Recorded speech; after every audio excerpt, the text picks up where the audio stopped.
Shivoham, Shivoham, Shivaswarupoham. Great seers of ancient India have talked about the supreme swan or the Paramahamsa. Born with the ability to fly minutes after it pushes itself through its shell, this supreme swan soars into the sky without touching the ground.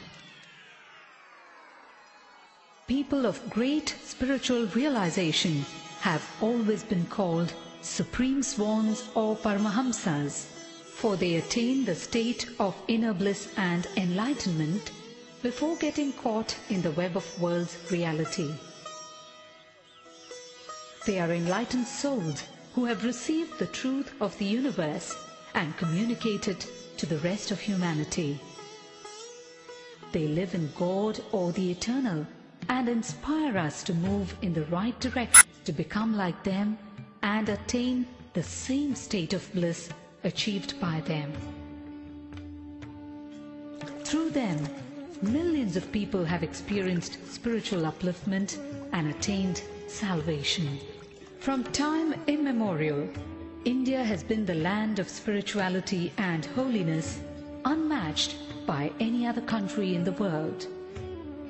India has given birth to great Paramahamsas, mystics, saints and divine avatars who have consistently delivered this world from darkness to light.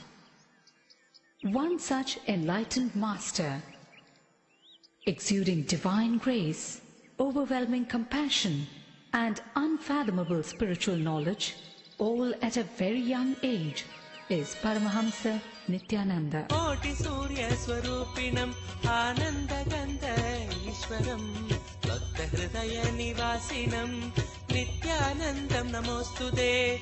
Koti Surya Swarupinam Ananda Gandha Ishwaram Bhakta Hridaya Nivasinam Nithyanandam Namostude.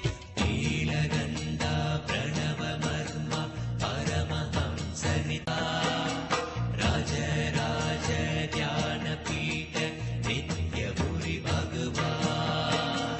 Nilagandha Pranava Marma Paramahamsa Nithyananda Raja Raja Dhyana Pita Nitya Puri Bhagavan. Nilagandha Pranava Marma Paramahamsa Nithyananda Raja Raja Dhyana Pita Nitya Puri Bhagavan. One of India's most enduring personalities, he has won the hearts of millions with his simple philosophy of eternal bliss and meditation as the true path to self-realization. Working towards a society of bliss, his simple teachings and meditation techniques work towards creating an atmosphere of equal vision, balanced mind, righteousness, cosmic love, divine knowledge, spiritual upliftment, better emotional health and creativity in every walk of life to realize one's own self.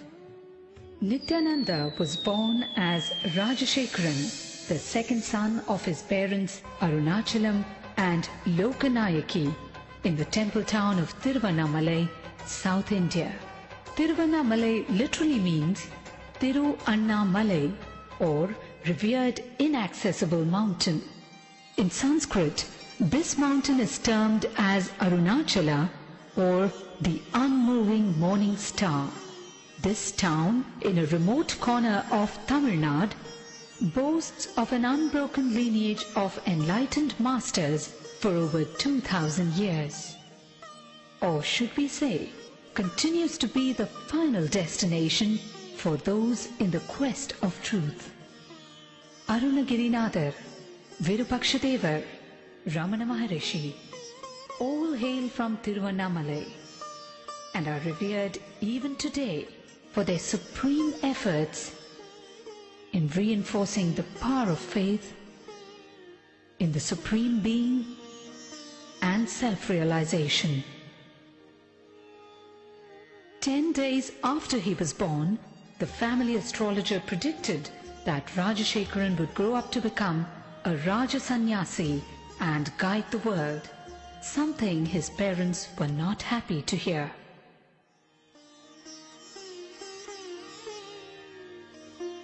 At the age of 10, Rajashekaran was initiated by Raghupati Yogi. In his moment of initiation, Rajashekaran was blessed with a vision of Parashakti.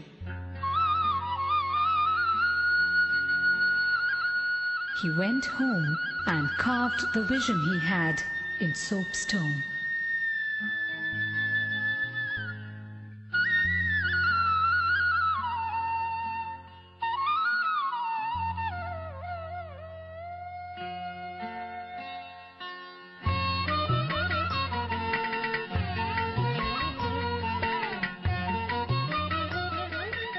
Mataji Kuppamal,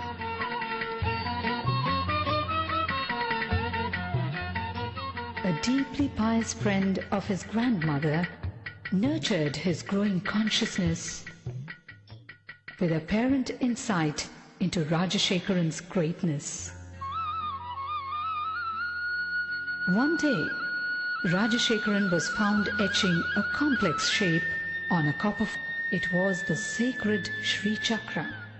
The Shri Chakra is believed to be a diagrammatic representation of the cosmos. Sri Ramana Maharishi, Sri Ramakrishna Paramahamsa and Sharada Devi were sources of inspiration for young Rajashekaran. At the age of 12, on the sacred day of Buddha Purnima, Rajashekaran had an intense encounter with the divine, an out-of-body experience that was to change the course of his life.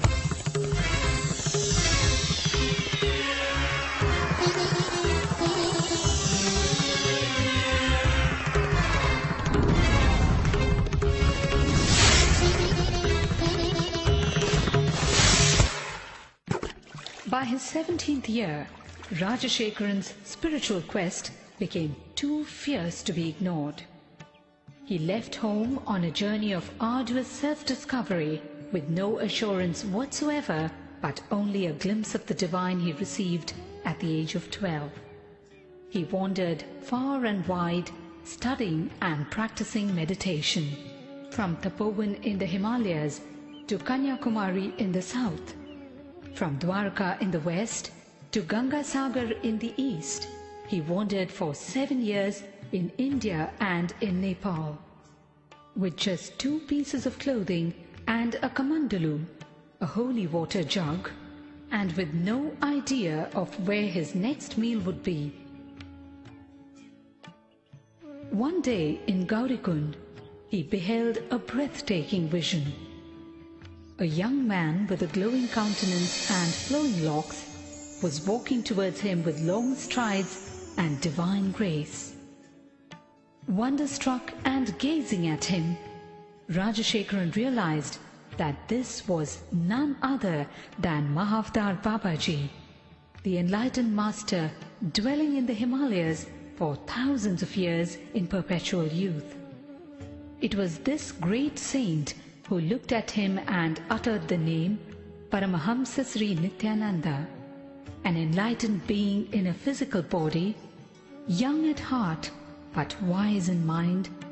Rajashekaran undertook years of rigorous penance, intense meditation practices, and in-depth study of yoga, tantra, Vedanta, and Shaiva philosophies before he attained the ultimate state of consciousness, the state of Nithyananda or eternal bliss.